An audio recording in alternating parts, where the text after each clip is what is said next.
Welcome back, everybody. And here we are, our first time seeing Treehouse Live, well, basically at E3 to show us Zelda, to show us Pokemon. Let's start. First of all, I'm Otero. That's Schneider. That's Kallie, Plagge. That's Brian Altano. What's up? We're Nintendo Voice Chat, and we're here to entertain you, hopefully, with some talk about what we just saw. So let's start with reactions.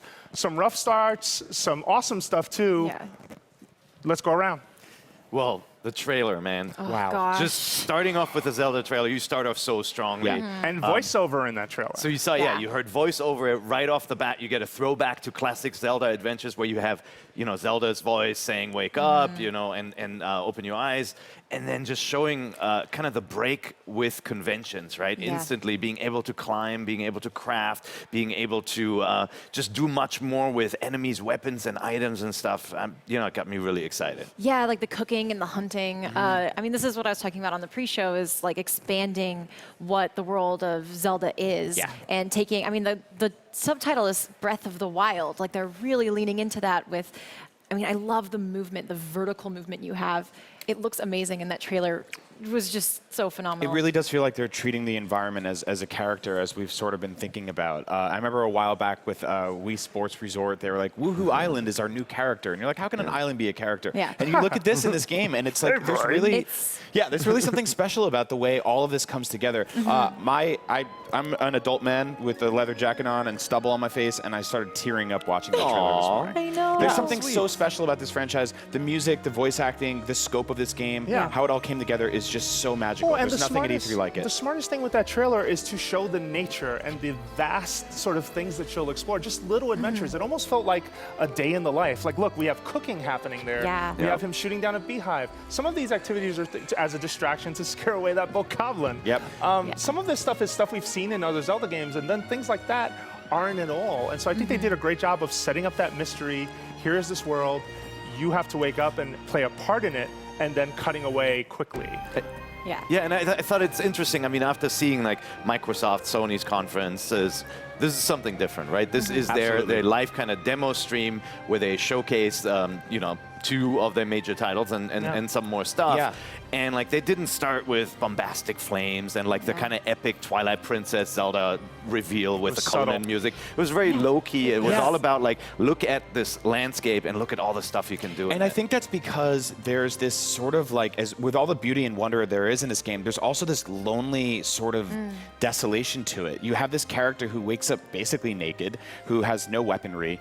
He has to start crafting and finding things and putting together things to survive. And he's by himself. He's alone. He's walking around in this world by himself. This is not a co-op, team-based, like squadrons coming in, people helping you out. This is the adventure of one person. So I'm going to rein it in a little, though, to then transition to, because we're going to talk, we're still on reactions, right? We then transition to Pokemon, which wasn't quite as elegant and also showed just that Nintendo, despite good intentions, is not really great at the live stream game, at making it a smooth experience. Yeah, I mean, they opened with stuff we've already seen. They didn't open with, I mean, they should have opened with Battle Royale, that new 4-player battle mode, which is super interesting, or really a trailer. exciting. Get the excitement. Or a trailer, or they led with things we've seen already, which I thought was a misstep for them. Yeah, just to throw in there, so we're referring to Shigeru Omori and Junichi Masuda, who then had this preamble about things we already knew in Pokemon. And so at E3 to do that, that's kind of assuming that the audience hasn't seen it, when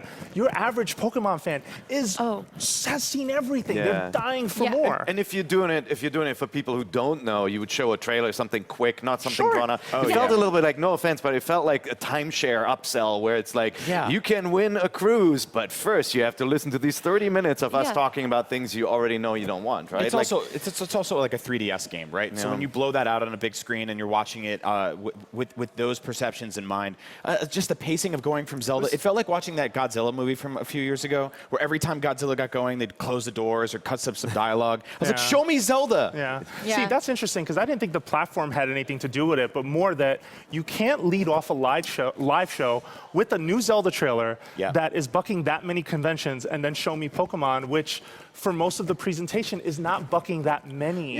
But they did get to an important part where it did get there. But you were going to say, sorry, Kallie. Yeah, I mean, a lot of it was, to me, felt like baby's first Pokemon. Like, they were explaining very basic things. And when they finally got to Battle Royale, that's when it got interesting, because they have this 4-player multiplayer free-for-all battle, and the winner is decided based on the number of Pokemon you eliminate and the number of Pokemon left in your party, which I think is a typical tiebreaker for Pokemon. But like, that's super interesting. They should have led with, here's our new battle mode. Here's a new way you're going to be able to play Pokemon. Not, here's the starters you already saw, and here's us walking around and endlessly and previously in the world of Pokemon. We saw 2 new Pokemon in that demonstration, and we saw the Mongoose Pokemon. It's a Yungoos.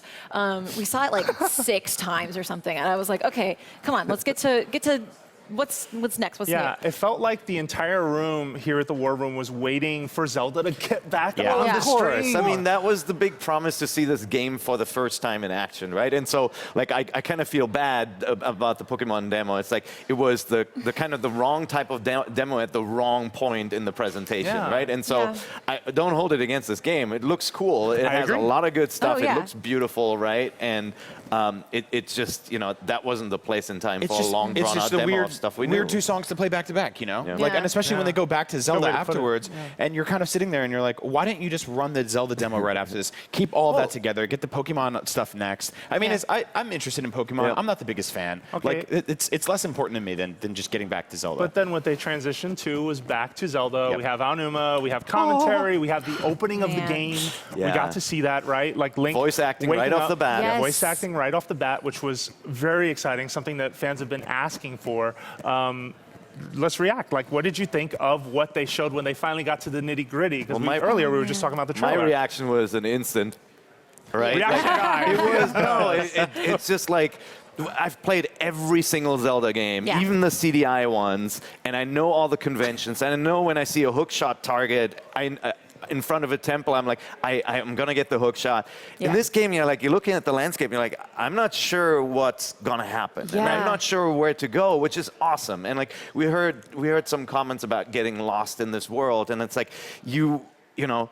You're free to explore. This feels like the openness of an Elder Scrolls or Witcher, but with that patented, awesome Nintendo control, where you can climb things, and it just feels really good. Yeah, that opening shot, very wide. Kallie, go for it. Yeah, the thing for me is. Going back to what you're saying, Per, like when you see a hookshot target, you know you're getting the hookshot. You speak the language of Zelda already, and with this, I feel like I'm going to be learning a new language.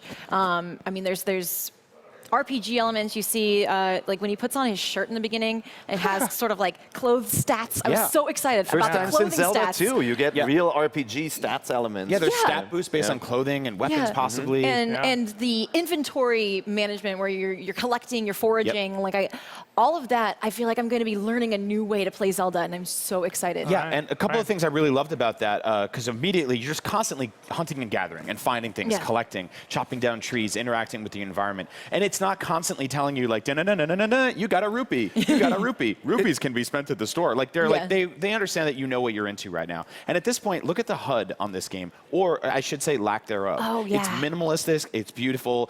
Compare that to something like Skyward Sword, which was basically just covered in this sort of like ornate. Here's how your strength of your sword and your beam and all this kind of stuff like that. And this is wide open. It's beautiful. I just can't wait to get lost in this world. No, I just want to bring up just quickly. It is something though to look at a Zelda game and for it to be familiar and immediately not familiar at the same time. And I think that's something that just strikes me, something that I cannot believe they pulled off, because that's quite a leap. Like when games change. Speaking of which, there's a jump button. But then the one detractor to me, I do want to point this out, is that I did feel like there were constant pop-up notifications telling you, oh, this weapon is mapped to this, or this is how you'll pull a bow. And I hope that for the sake of the final game, that is a one and done. Maybe just for the demo, they are constantly reminding you, because it's so new. But the final game really needs to make sure that it pares that down, in my opinion. Right. Yeah. I mean, the things, I love the variety of items. The things, you know, when you explored the world in like Ocarina of Time, right? The first 3D Zelda game, there were trees there. A couple, and you could roll into them and something would fall from the tree, but that was it, right? Like, you couldn't really interact with it. And as we're seeing here, you can actually now just walk up and climb the tree and go get the apples from the tree, and then depending on what you do with the apples, you get more health back, right? Like, you can process. But the biggest factor for me is that a lot of Zelda games have kind of, you know, shoehorned you into a certain path. Sure, you could do one dungeon out of order, but this seems like a wall is no longer a barrier to you exploring. It's something It's an to obstacle conquer. to get over. You just get over Yeah. it, and like honestly, I mean, it just looks like you can just go anywhere, right? Yeah. Right off the bat. Leading up to this reveal, Aonuma, one of the last quotes that we got from him, and I'm doing a horrible job of remembering when he said it, but he did say that the secret sauce of Ocarina of Time, succinctly, he said, that's been our secret sauce for a while. We really need something new. And he said, I remember it'll be a transition like going from Japanese food to Western food. Yeah.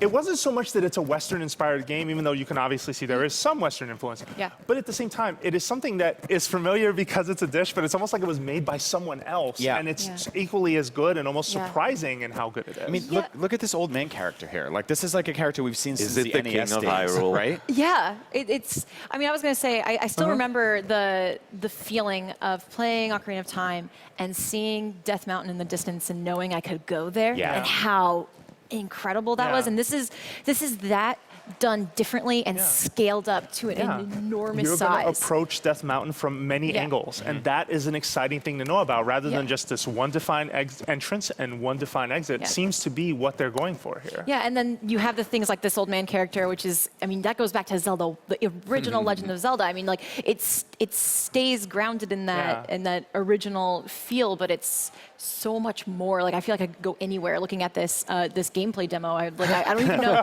And I don't even know where I'm supposed to. Like I could go anywhere. There's no.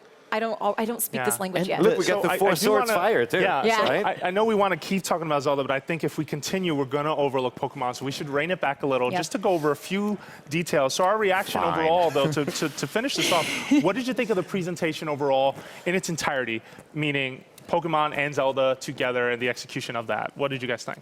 I thought it was all right. I mean, I was expecting more. I was expecting a tighter presentation and much less of it. It felt very much like a kind of impromptu live stream to me, right? Obviously, they had something mapped out and planned, but it was so casual that it was in stark contrast to what we've seen in the past from Nintendo, but also from the other guys, yesterday.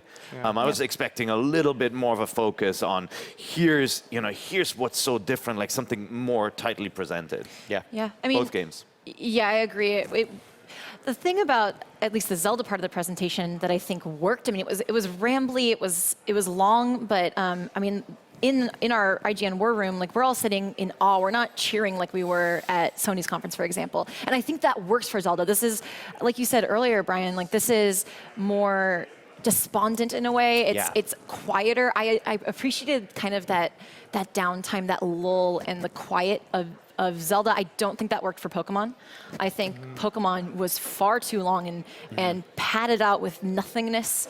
And it didn't work for me there, but the Zelda part, I think the format, at least for Zelda, it almost worked in its favor. Yeah. And it matches the title, right? Breath of the Wild, it just conjures up this thought that you're kind of lost out in the woods and fending for yourself, and you've got the, don't starve-like elements in it. Yeah. So I thought that kind of slower, relaxed presentation worked ultimately. It was just kind of set up it wasn't set up well. Yeah. We've heard all these great things about Nintendo's booth at E3, and I still can't see it. And I was hoping to get a glimpse of that during their stream today, but really they just sat in front of a large television and talked about these games. Like I said, the pacing was very weird of going from one to the other and back to Zelda. I ultimately just want to see more and more Zelda, so hopefully that gets to happen. We'll get to play it this week. So That's all I want to do now. So I think the struggle with the presentation, outside of yes, Pokemon needed to be tighter, and yes, even though Zelda was rambly, it was still all new information, and so we were all just sort of hanging there going, and what does that do? And what does that do? But I think that what sort of soured this thing is that maybe Treehouse Live has always run this way.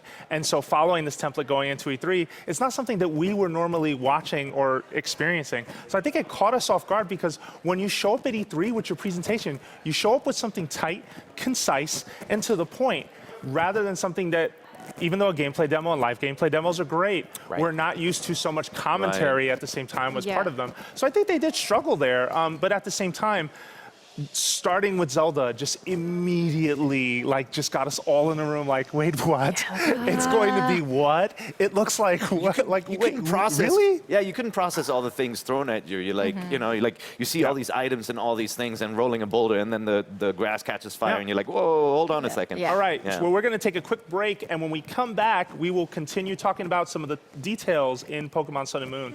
Don't go anywhere.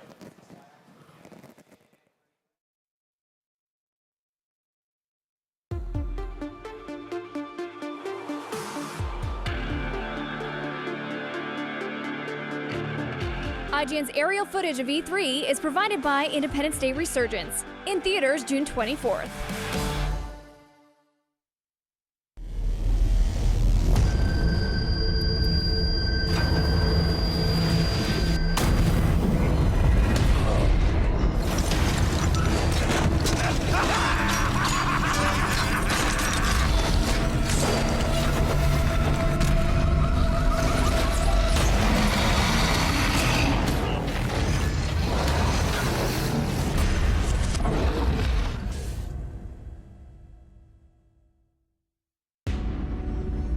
Your father was the bravest man I've ever seen. We all lost someone we love. Oh my God. They're coming back. Make no mistake, this is humanity's last stand. We've got to remind them Earth is not for the taking. Independence Day Resurgence.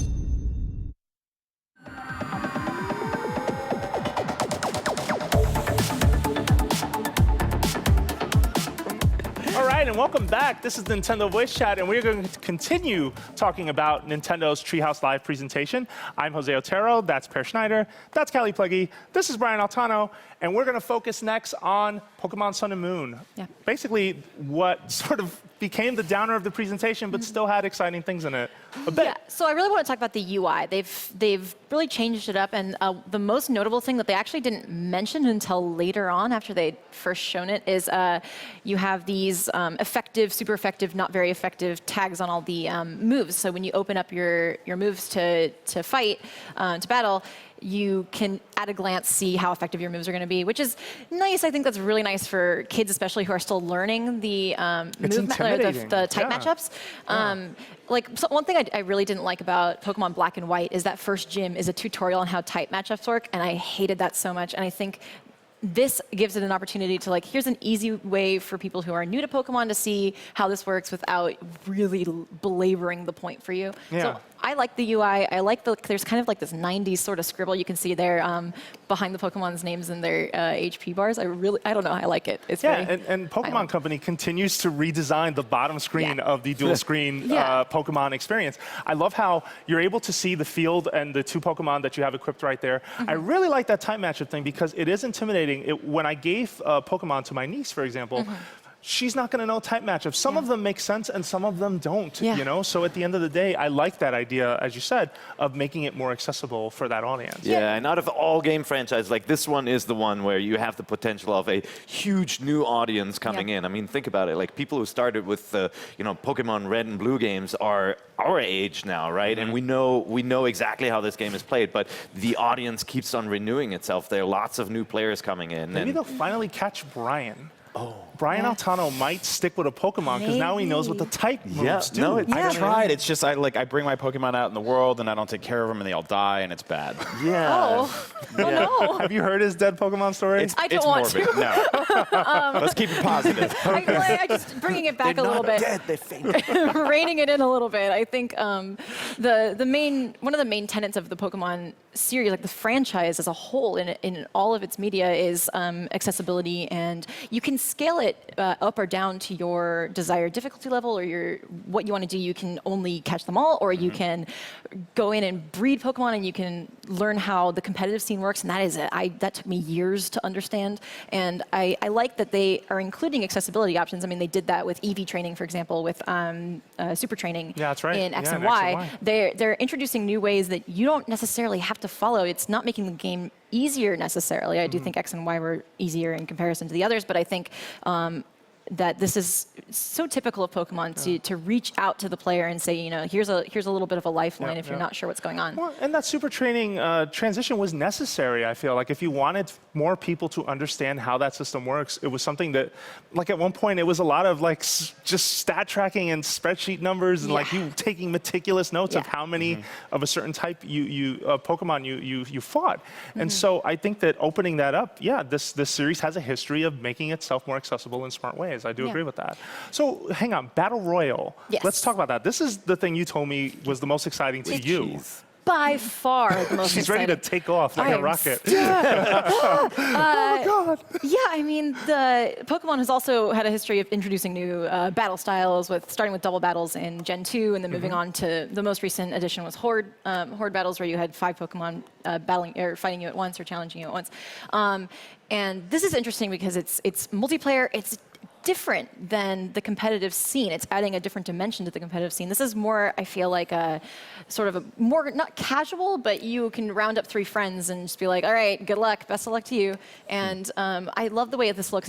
It's free for all. You can hit any Pokemon you want. And I think there's kind of a sneak element where maybe you attack a Pokemon that no one's expecting you to attack. Yeah. Or maybe you talk to your friend and say, let's gang up on Litten. And I think there's a lot of potential there. I'm so excited to see more from this. Yeah, it's like a very pared down, hyper-focused version of the battle system, and you get to just jump in and try it out. And I like that a lot because you know, sometimes I do get lost in the grass out there. Lost in the tall grass. Do you think this is like the battle mode to replace the classic Mario Kart kind of foursomes? Yeah. I'm into that. That's really cool. It's about time, honestly. I mean, we've been doing 1v1 for a while now. Yeah. Well, I wonder, though, as well, and maybe it doesn't, but would this new battle mode have competitive scene implications? You know, maybe something that happens at the Pokemon Championship or the lead up to that. What do you think there? Because you follow the competitive scene very closely. I do. Yeah. Yeah, I mean, the Pokemon competitive scene is really interesting because the players themselves kind of invent new rules. There's this whole internet kind of subgenre of competitive play that's not the official rules, but they have tiers, and you can play with only baby Pokemon, and like they invent their own ways to enhance the competitive Brutal scene. sport. Brutal sport. It's kind of like the way people play Monopoly, where they're like, I put $500 under free parking. Yeah, That's not a rule. Hey, wait a minute. You can build up your own rules, and it's very from the ground up. So I think that it might even start with the players themselves coming up with interesting ways to use this battle system. And how do we best each other? What is a way that I can? I mean, a lot of competitive Pokemon is about predicting your opponent's move. It's not so much about planning your own move, but you know, this Pokemon has this moveset, and I know that this moveset is common, and so I know that they're probably going to use this against me. How do I counter that? And how do I think 2 or 3 or 4 steps ahead of my opponent? I'm interested to see how this works because you have 3 more people that you're up against, or 2 more people that you're up against.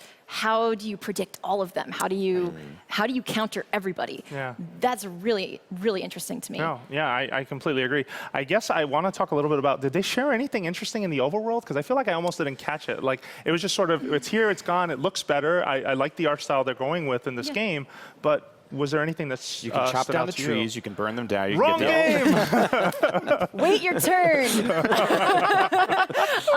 Yeah, I think one of the interesting things is when you approach a trainer, the screen kind of goes in this vignette sort of mode. I mean, that's not like a game changer, but at least you're not going to be totally caught off guard by Lass Audrey over there with her Caterpie or whatever they showed. Got it. Totally. Okay. But I mean, everything, it struck me, and I sat out the last Pokemon game. Too many things to play. I still love the franchise, but like it struck me that, you know, everything looks so crisp and upgraded in the animations. Like audio, do they have their own calls now, or are we still?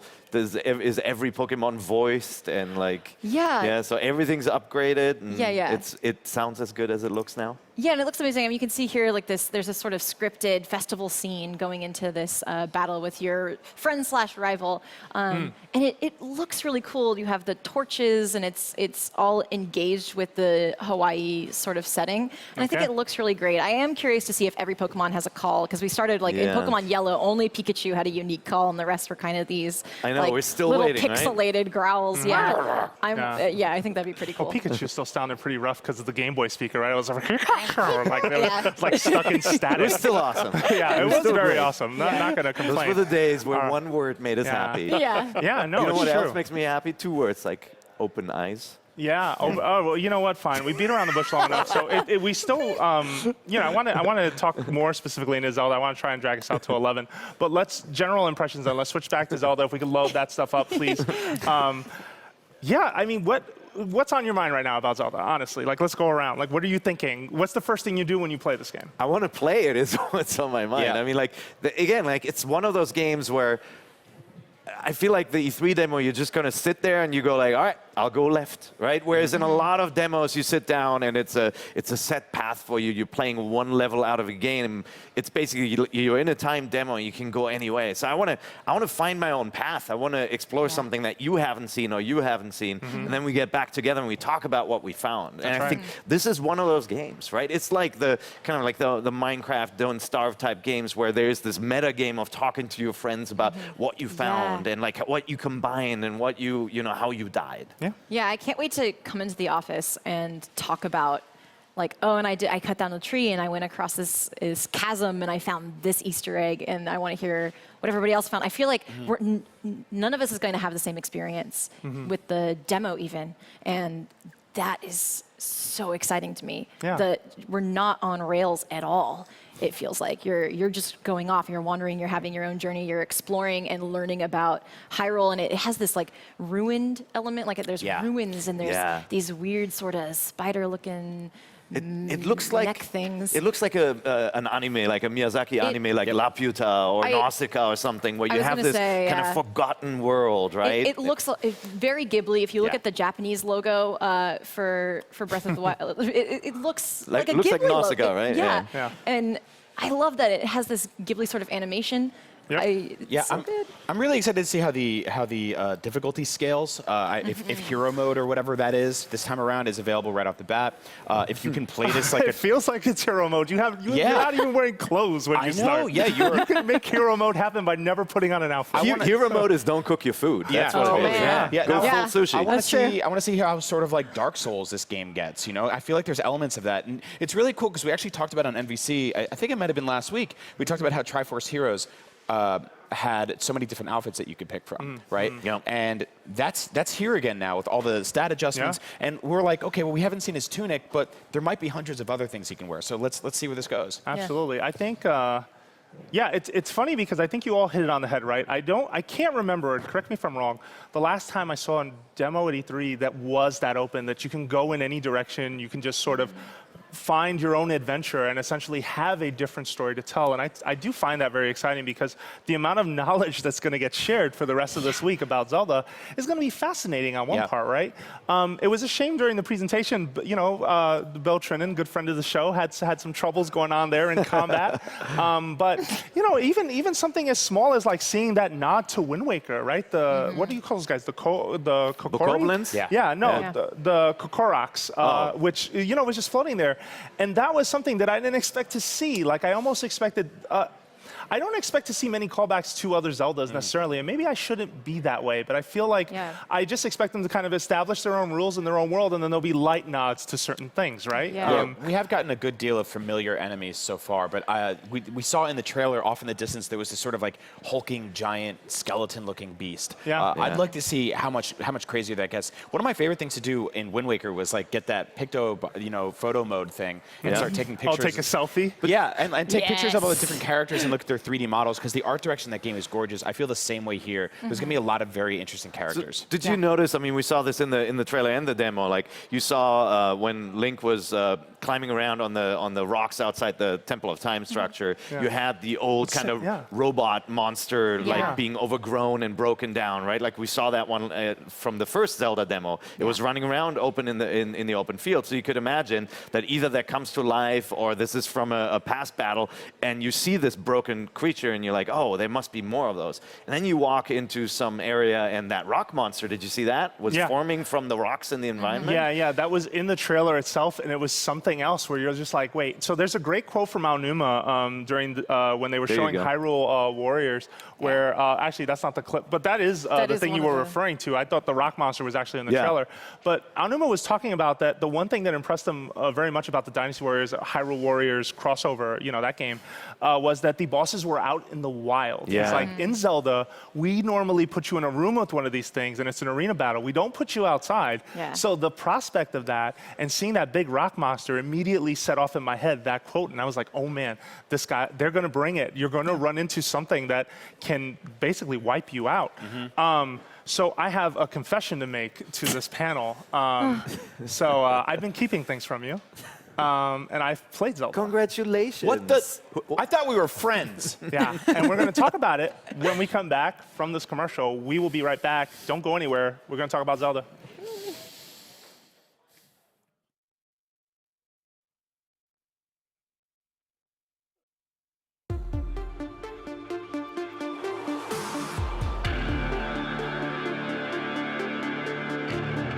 IGN's aerial footage of E3 is provided by Independence Day Resurgence. In theaters June 24th.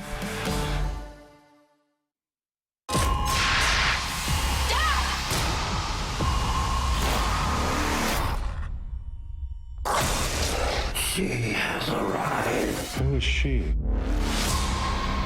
Our whole lives have built up to this moment. Now we've got to remind them Earth is not for the taking. Independence Day Resurgence. That is definitely bigger than the last one. In theaters and IMAX 3D, June 24th.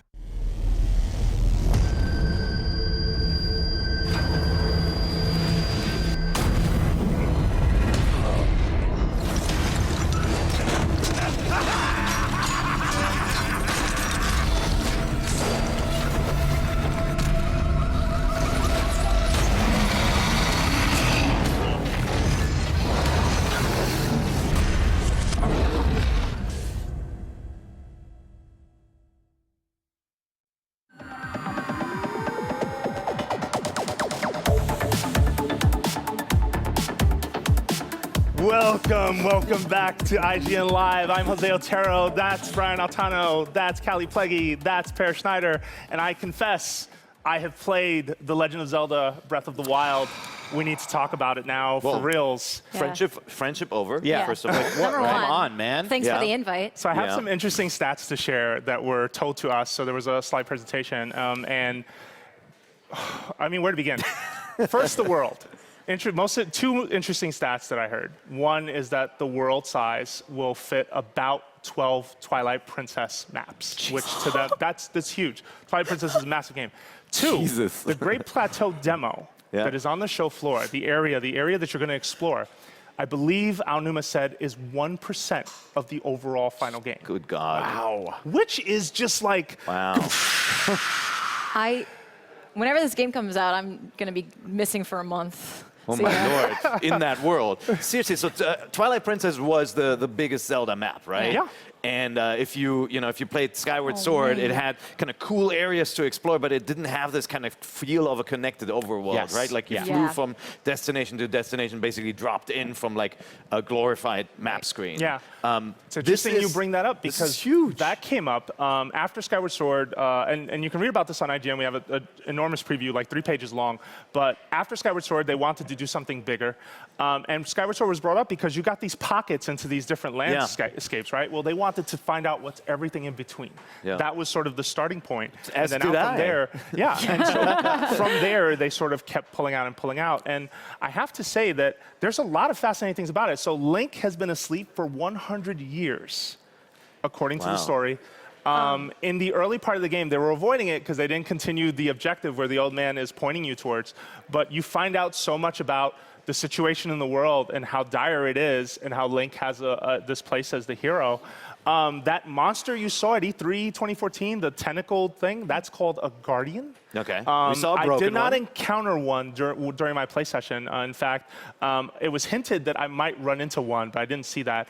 Instead, if we bring up in the trailer, there's that moment where the rock monster forms. I thought that was really interesting because that thing, it has a specific name, but more importantly, the weak spot is on its head. And so you had to use a potion. You brew potions when you cook. You're not just eating food. You're cooking potions that you will give you stat buffs. So hold on. Weak spot. Oh, Do you see it on the monster? Is it the red blinking Star No, Fox it's spot, on the top of his head. It's a different colored rock. It looks almost like crystal. Okay. You can't really see it in the trailer. If we rewind just a little bit, there he is. It will be roughly on his back. And so what happened in the presentation, also, check out that armor, that man. We didn't even talk about that. Gosh, yeah. He's wearing full armor, and there's toll tools to the left of the rock monster, by the way, because you collect those and cook stuff. Yeah. More importantly, in the demonstration that I saw, this rock monster formed. Link's equipment wasn't strong enough to fight it, so he used a potion to knock it over, basically, or a bomb. I believe it was maybe a bomb, because you saw that Sheikah slate. Yeah. There are runes that you slot into that thing, and it gives you access to special abilities. So now there's two types of bombs that you can create, and you detonate them on command. All right, so think about this. When you throw a round bomb, it's obviously going to roll around, but imagine you sort of roll it down a hill, and then when it gets to the spot you want, blow it up. Exactly. Yeah. The cube-shaped bombs are different, where if this iPhone was a moving platform to a wall that's breakable, you would leave the bomb at the end, and when it gets there, bam, open up that area, continue wow. forward. Yeah. They had a lot. Like remote mines, basically. Yeah, so you knock him over, you climb his back using the jump mechanic. Yes, Zelda has a jump button now. Oh my God. And you're able to climb up and then hit the rock on the back of his head. So Shadow of the Colossus style, climbing your enemy, or different? Because in Shadow, so it's funny because I just started playing Shadow just on a hunch. Yeah. And that game is more about hanging on for dear life. Yep. Whereas in this one, I mean, there is a stamina meter to this too, but Shadow's so artistic in hanging on for dear life. Like you see poor Wander getting like swaying back and forth in the air, and that wasn't really a part of this fight per se. But you can get knocked off of his back when that rock monster sort of regains his and wakes up. So keep asking me questions. But let's not Bring it forget, on. like, Zelda games are famous for giant freaking enemies, right? Yeah. Like, all of the games, you get into a room and something comes out of the swamp, and you're like, man, that is really, really big. Yeah. And we really haven't, you know, outside of this, what are they called? Guardian? The Guardians. Yeah. Yeah, So that's a outside of this Guardian. Guardian, we haven't really seen the kind of the true like boss monster yet. Yeah. So who knows? Like Yeah. with the climbing mechanic in this game, who knows what you're going to be able to do? Yeah. And so Aonuma doesn't want to specify where it takes place on the timeline because that always comes up. I was wondering This game is that. directed by Hidemaru Fujibayashi. If you know your Zelda, you know that that is the director of Skyward Sword. It's the same dude. He started out in Capcom Flagship. He worked on the Game Boy Color Zelda titles. Yep. And then he has slowly sort of moved up until he directed the last Zelda, and he's directing this Zelda. But of course, Aonuma, as series producer, he's the boss. He calls the shots. Yeah, just so much to talk about. I mean, keep questions coming. Like, what do you want to know? I was going to say, did you know anything about amiibo functionality? I do, Okay. yeah. So the Wolf Link amiibo, and sadly, we don't have footage to show you of this. But when you complete the Cave of Shadows, you have to complete the Cave of Shadows in Twilight Princess, and you sort of store up a number of hearts. When you swipe that Wolf Link amiibo in Zelda Breath of the Wild, a Wolf Link companion will show up with you and run around in the world, help you hunt and forage for things, and he stays alive as long as he has hearts to sustain him. If he is if he is killed, essentially, he will disappear and you can't summon him again until the next day, which is a common thing in Amiibo. Sure. We've seen that before. One swipe a day and then go pray or something. So you can get a pet wolf. You get a dog pet meat. wolf. Like Metal Gear. So if you're watching at home, you have homework to do before the new Zelda game comes out, and that's to go beat that area of Twilight Princess. So they're also announcing 3 more Amiibo for the game, all themed around Breath of the Wild. We don't have assets to show you, sadly, but if you've seen the concept art, which hopefully our people can pull up on screen, it's based on the concept art. So the first one is, and we don't have it, but we're going to continue talking about it. So there's Archer Link, and he's in that sort of pose, firing the his one arrow. you've seen Yeah, we don't know the functionality, by the way. Yeah, but we've Yep. seen that.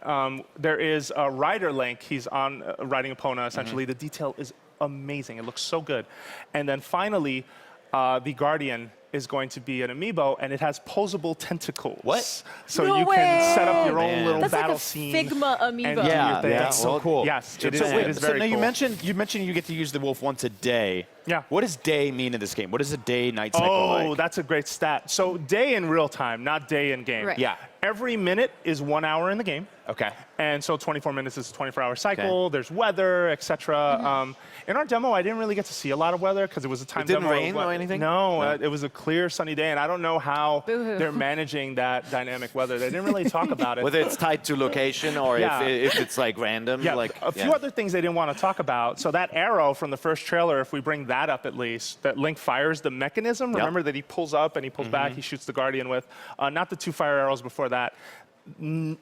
Tight-lipped, will not say a word, tied to the story, important to getting around in that game. My impression is it's powerful, not sure. Another thing Aonuma wouldn't talk about was towns. Yeah. Which struck me as There's odd. not a lot of people in this demo. There's an old man. Outside of the Yeah. old man, you don't see a soul. But in the trailer, I did notice, and I didn't point this out in Rewind that we did, but there was a little house. But we didn't go to any town. Aonuma was saying that's also tied closely to the story. Did not want to spoil it. Another thing, there is going to be a Zelda-like upgrade system, is all he would say. Yeah. So if you think about it, Skyward Sword had an equipment upgrade system that required that you had to use materials to use.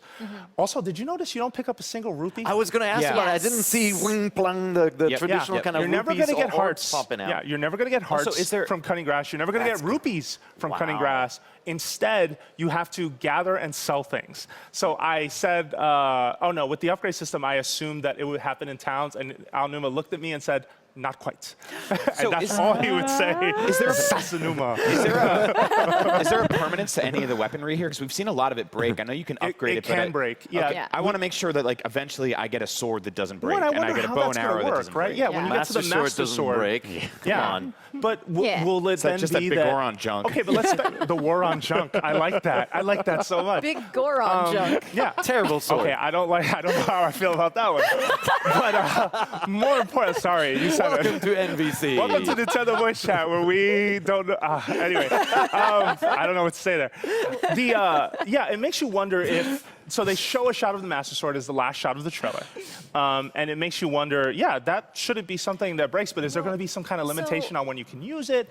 I need to tell you guys about combat, but I want to answer Callie's question first. Yeah, Go ahead. Miranda Sanchez actually pointed this out. In the logo that comes up, the Master Sword in the Zelda logo is rusty. Yeah. And that is really interesting to me because I think that relates to the lack of people. I feel like I mean, Clearly something has happened. Yeah. Yeah. I think it was water damage because this takes place after Wind Waker, and you wake up in that pool of water at the beginning. I think Hyrule gets drained, and then the adventure begins. That's a really good theory. Maybe that's it. There's a fast travel Maybe system. it also rains once in a while. There's light. Did you see in the trailer? There's this brief moment where like the lightning just strikes down, and Nintendo just issued a press release where they mentioned that light can be like attracted to Link's weapon, and I'm just like, what? Like really? So you can do the Thor Mjolnir. Just like I don't know. There was the Skyward Strike in the last game. It almost makes you wonder if that's going to return too. I want to channel lightning. So there's fast traveling. When you get to an enemy camp, you can obviously take it over. You can cook at that location. We got a few recipes. We saw that if you cook a bokoblin fang and a frog, look at that. you make a hasty elixir. Look at that spin attack. And that you looks drink so that? good. That sounds That awful. right there. That's Rewind juice. that right there. Go back a second. When he repelled and put his shield up. That's a new thing in combat that basically you can sort of parry an attack.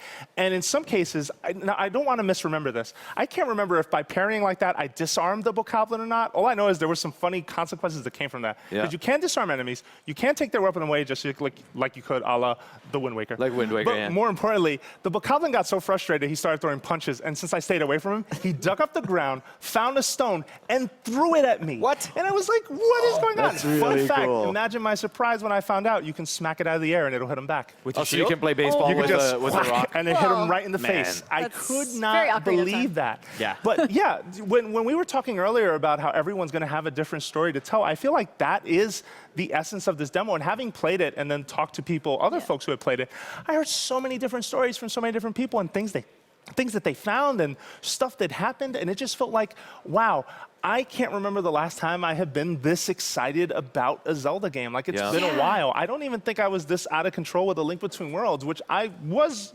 very, excited for at the time. But the promise of what this game is and how many options you have and how vast this world is and the number of activities. We're excited about climbing trees and picking apples in a Zelda game. Like, what's wrong with us right now? It's the discovery factor, right? It goes back to the very first Zelda game where you cut down a certain bush, and that unlocks your path, right? And like, like the first 3D Zeldas, like you find a cow and you're like, I don't know what to do with a cow, right? And like, when you find out, you feel like such a smart person. You want to tell your friends. Yeah, and that path to discovery is going to be very important. So we've got to take a quick break, but we're going to come back. We're going to obviously keep talking about this. Pear, Kallie, Brian, prepare your questions. Bring me everything you got. Stay with us.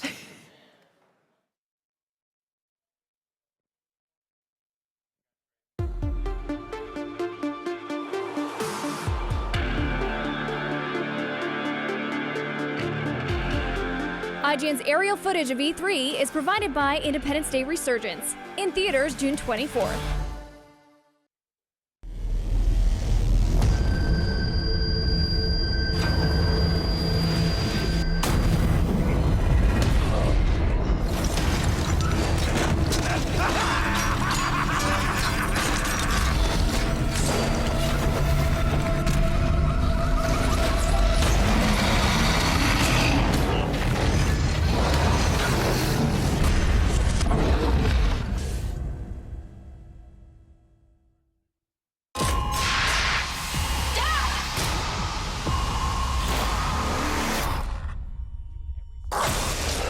She has arrived. Who is she?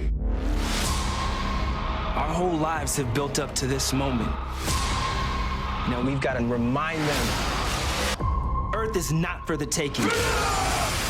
Independence Day resurgence. That is definitely bigger than the last one. In theaters and IMAX 3D, June 24th.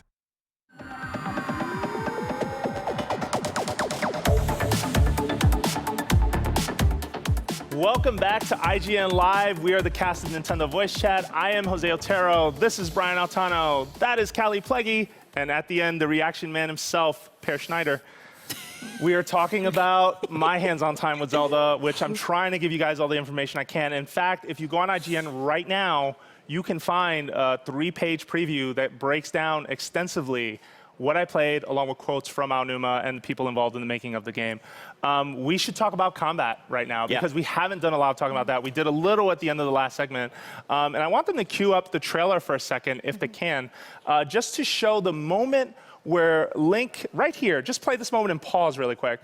So you notice the bokoblin swung at him, and when Link dodged, it initiated a slow motion. This is a new thing. You can basically dodge, and then you have fury swipes that you can sort of react and attack back with. I smacked the bokoblin out of the air. That was so cool, like just like, plah, Matumbo, what you gonna do? And then we also saw that moment. We saw the arrows sort of getting fired. We know all about that. In another trailer that I saw, Link jumped off a ledge, initiated the slow-mo, and was just firing arrows at bokoblin like as he was falling. It was so cool. I did not find a single horse in my demo. Which is crazy. I mean, like this game was announced as Link on a horse with bow and arrow, and it's so cool that this demo focuses on everything else. You know? All over in the Battlefield 1 demo game. Obviously, Nintendo's going to stream a lot more, right? So they're streaming presumably now. we'll be seeing more footage of horses and all that. So yeah, you guys had a specific question about combat, though. The shield? You asked me about. What can you do with the shield? Fun fact. Okay, so brace yourselves, all right? Because this is seriously, like, I could not believe this. And it showed up as a tooltip first, and I was like, you're kidding. Apparently, if you find a hill, you can jump into the air, because there's a jump button now. Oh my God, like we keep reacting that way to it. But then if you press a certain button, I think it's A and B or A, essentially, Link will take a shield, stand on it, and surf down the hill. What? Now, if you want to go full Legolas from the 2 towers, you can do that. You can pull out your bow and arrow at the same time and just pluck away at the different enemies while shield surfing. I didn't find a hill high enough to do much, but what? That's so cool. So I have a really important question to follow that up. Is he still his dorky self, or is he like smooth like Legolas? I think it's a mix of both, because I didn't see enough of his personality. That's a great question. In terms of, it's just sort of a bewildered Link who doesn't really know what's going on in the world. But at the same time, and he still has those goofy reactions. Like if you cut to the cooking that we saw in the trailer, or cooking that, I don't know if they cooked anything during this portion of the stream. He's sort of reacting there. And I wanted to point that out. Back and forth, and when it comes out, he's like, yes. He's such a goober. I love him. But when he's fighting, he does not look like a goober. I mean, if you just look at the battle footage. First of all, first impression, Jose. He's the best of both worlds. It looked like it felt like Wind Waker.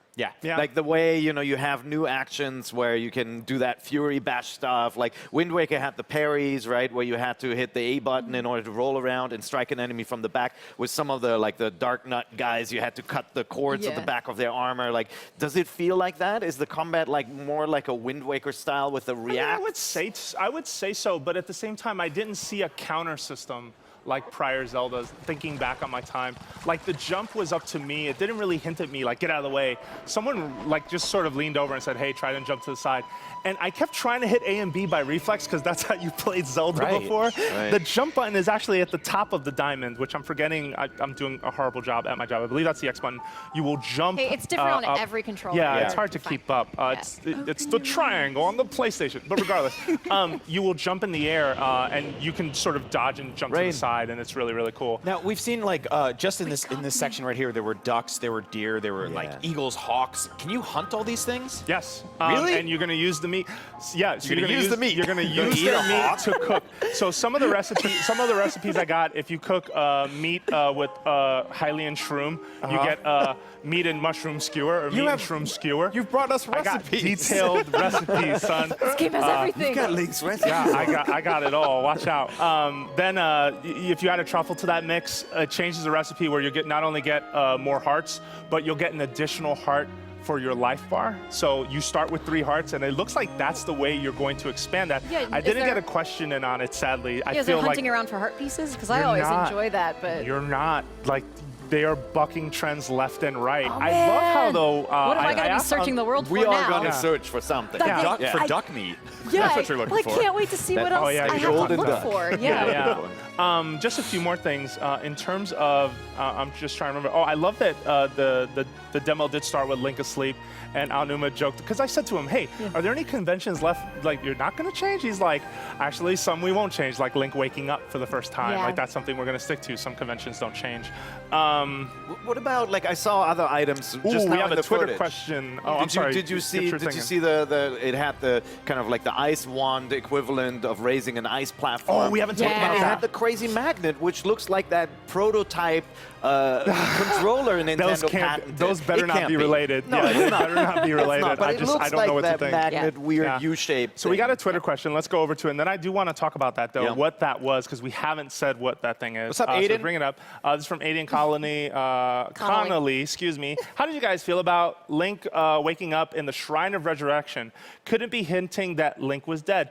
I'm not entirely sure. In terms of the story of this game, they're very tight-lipped. I think the resurrection is of the world itself. I don't think it has to do necessarily with Link being dead But what necessarily. if it was a continuation of the timeline where Link is dead? It could be. Remember, Yeah. It Link could be. fails in one timeline. Yeah. Oh, so the Ganon hero sort of wins, being reborn, yeah. Right? And what if Yeah. that's the same It Link could be. who's Actually, getting that's a great reborn? logic. That'd be actually, yeah. amazing. Maybe, Yeah, I maybe. mean, that's sort of what we're seeing. We're seeing the Hyrule in ruins. Yeah. We got Link waking up after, what you said, 100 years? Well, yeah, but the Resurrection Shrine, it's funny because, I mean, this is a slight spoiler. I don't know if folks want to hear this, so like cover your ears for like a minute while I say it, and starting now. Basically, the Resurrection Shrine, there's a lot of things called Resurrection something. There's a Resurrection Shrine that you wake up in, but then there's also Resurrection Towers. When you activate a certain point in the game, like right in the early demo, you activate this point, and all of these towers all over the land rise, and that's why I think it's more related to the land Oh, than you maybe think it so? is the hero, but I Does think it maybe bring it's back the both. people? Why not both? Maybe it's both. Why not both? We got Link is a man who can do both. Yeah. Dork and really good Yeah. archer. So. All right, you Get you come a man back. that can do Spoiler both. free. That's what I was waiting to say that. Spoiler over. It's But I know sensitive you had a stuff. bunch of people on set covering their ears. Yeah, Yeah. that was really funny, actually. Our cameraman But covered it's his like, ears. I mean, the interesting thing about the Zelda games are, you know, some are the same Link and the direct sequel. Some are reboots, right? Yeah. It's Yeah, like this hero reincarnations. born, Yeah. reincarnated every couple of hundred years or so. But Ganon is always brought back Yeah. too. It's not like Ganon gets reincarnated. Yeah. But one of the new things is the Sheikah Slate, which they showed. That's the item that he first picked up when he woke up, if we cut to that point in the demo. And what's interesting about that is that I said earlier, abilities get tied to it, and I talked about the bombs and how there's two. There's circular bombs and there's cube-shaped bombs. I didn't get to use this in my demo, but the magnet ability is fascinating because basically it turns you into Magneto in the Zelda world. Like, it turns you into Magneto in Hyrule, where you'll be able to pick up objects made of metal, drop them near enemies, or you'll be able to maybe move giant doors made of metal. Oh, I wow. heard of one example where there was a metal chest that can be lowered because there was no way to get to it. But since the chest was made of metal, you were able to go, Nice. Does it make that noise? I made that up. That's not what it sounds like. Yeah. I was clearly It's better now. This game has 3 Stooges sound effects. Yeah, it might. So that's another rune, though, that you'll slot into the Sheikah Slate, and it will, yeah, you can manipulate objects. I'm so disappointed I didn't get to try it, though, so I can't wait to actually play this thing again to do that. Can I ask you about, we saw in a lot of the concept art, there was that book item that... That's the item I'm talking about, is Sheikah that, Slate. so is this sort of Yeah. like, is that how you interact with your map? Is that the everything gamepad? else? Yes, it looks like a gamepad. Yeah. It I mean, to some degree. I mean, when he picks it up and he pulls it for the first time, it's just kind of this big screen that he pulls to himself. So And there is this technology versus nature thing. What does that mean for the NX version, though? Like, I keep on watching this, and like, obviously, we're seeing the Wii U version, not the NX one. Okay, so I can talk about that. The Wii U version that I played showed nothing except instructions for buttons on the gamepad itself. Meaning, in order to look at the map and set a marker, I had to bring that up on screen. Oh. That says a lot to me. However, Aonuma did say during a group interview, this game supports the Pro Controller, so it could just be hinting towards that. The last few Zelda's HD remakes have supported the Pro Controller. You didn't have to play with the gamepad. I'm tempted to think that that says a lot about the NX version not having 2 screens, but I think that that's still up for debate. So being that Pro Controller has been supported across all the HD Zelda titles. So you're saying you can play this entire game with the Pro Controller? That is correct. Aonuma said that. He said that to a room full of folks. Yeah. So not a Zelda game developed around the gamepad and the screen functionality, right? Like there wasn't anything in the demo where you had to use the screen to mix recipes or anything. It was all on screen. Yeah, even remember at the Game Awards, you saw the map on the gamepad itself, and he was zooming in and he was zooming out, and he was using. All of it was on screen. The motion control was still there, and if you want to override it, just move your right stick. That much I can tell you. But yeah, it's still sort of a mystery what's on that screen. Now, we keep seeing the stamina meter popping up. Oh, yeah, let's talk about what are that. the limitations on that? So I don't know exactly how much time you have, but it does take into account your orientation and your climbing. So let's say you're climbing a flat surface and you're going straight up, chips away slowly. If at some point you end up sort of with your back to the ground, it depletes a lot faster. There are potions for that, though, that you can increase your stamina with. I noticed in a trailer, or I'm assuming it's a potion. I saw a trailer where Link was climbing, and folks will see this at Nintendo's booth, but Link was climbing and the green bar stamina circle was there, but then an additional one with a chunk of yellow additional energy was there, and when the green one ran out, the yellow one started to chip away. So it's like an extra kind of potion upgrade, or maybe another potion, wristbands or something. Maybe another potion to tell you about. Aonuma told me this, and I thought it was hilarious. He mentioned that, so there is a snowy area that you can explore. And if you go there, Link starts to freeze. There's actually a temperature gauge on screen that tells you if the temperature is too low or too high, like if that's a hazard. There's your limitation. Yeah, it's like Metroid, like that. But can you make? Wait. So Link starts to shiver. You have to put on either a quilted tunic, something that has more protection in the snow, a hood, or you can brew a potion. And Aonuma says if you brew the right potion, you could run through the snowy area practically naked, like in the outfit that you started with. I'm doing that. Which I thought was hilarious. Dream come true. Again, hero mode whenever you feel like it was what I took away from that. So now you're going to ask. Yeah, I was going to say, with regard to clothing upgrades to handle the weather, like hunting, if you hunt a deer, can you get fur and like make clothing? Can you craft clothing? You open it and sleep inside the deer like when it gets cold? Yeah, so I didn't know where you're going. No, great question. I didn't get to hunt deer. I think that clothing just gets found in chests. I don't think you'll actually craft it. I think you'll upgrade existing clothing, maybe with materials that you find, so maybe that's a factor. But in the time that I played the game, that was not something that I found. So it was. He's not a tailor. Yeah, I don't think so. And again, that would rely on a town which they don't want to talk about, right? Like if Link can't do it on his own, they weren't going to say it. You know what I mean? Like I think that was their outset going in. But I found it interesting too that at night, so enemies go to sleep at night at camps. If we bring up footage of a camp, that would help us out a lot. But we saw one where you kind of run up on them and they have that steak roasting over the pit. I found that one. So that one's hilarious because they're like celebrating, like, yeah, we got the biggest steak ever. And the Nintendo rep who was at my demo said, you dance like that too if you had a steak that big. And I was like, no, I guess that's true. And then you show up and beat them up and snatch their steak. Showed up, beat them up, and then you get to take the steak. Yeah, I think it was a much larger one too. I love how animated the expressions are on them, but you'll find camps like this. At these camps, enemies will go to sleep at night. Weapons. Yeah, they went to get their weapons. Enemies will go to sleep at night, so they're easier to take out. By the way, something we didn't see in this trailer, or at least we're going to get to, in the trailer, did you see Link sneaking through the grass? Yes, he was up to a horse. That's a new thing too. If you click in the left stick, Link will crouch. There's also a sound gauge on screen that will show how much noise you're making, and you could sneak up on an enemy and just whap. Take them out in one hit if you sneak up behind them, but you have to hope that they don't hear you. And there are also potions that will dampen the amount of noise that you make. Man, This is like Zelda Skyrim. I'm gonna cry. Zelda Skyrim Gear Solid. But I think I would only be careful with the Skyrim part, because I think part of Skyrim though was the side quest that you found, and a lot of this was making your own fun. But I do agree with you that they are on the verge of it, and I think that that is genuinely exciting. It's a Zelda-like take on it, and it'll be more polished. No offense to Skyrim or Bethesda stuff or some open world games, there is a lack of polish that happens when there are more variables at play. What I played was extremely polished, considering it is 1% and a demo. Can you imagine the testing it takes to get that right, though? Like, you know, open world games are known for the glitchiness, right? That's why we get fun videos on YouTube, and like almost always when you have like a small elevation, you can't get on top, right? Like this game, you saw Link was climbing an odd structure, a crooked structure, climbing and going on top. Which I think we can all imagine the testing every time this game gets delayed. We know exactly what's happening, and they're just making it better. But you know what's not delayed? This show right here. But we have to take a commercial break. We will be right back. Stay with us.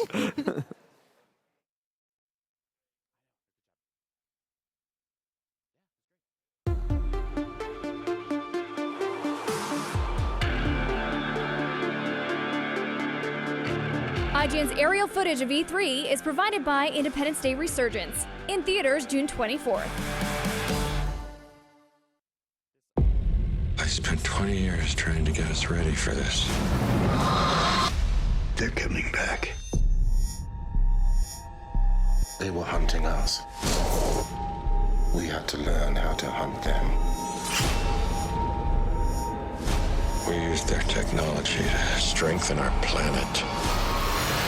But it won't be enough. Independence Day Resurgence in theaters and IMAX 3D.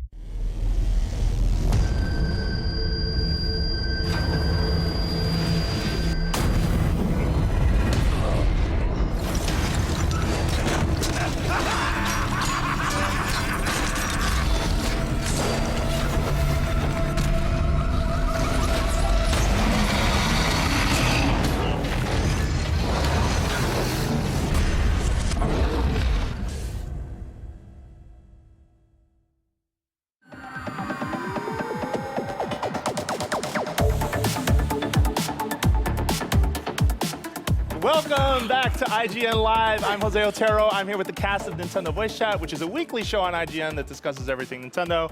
Brian Altano is with us. I picked a great time. Kallie Plagge is also with us. Wait, how does this work? Schneider, reaction guy, popular meme in Japan and all across the world. I should have just spit the water out. No, please don't.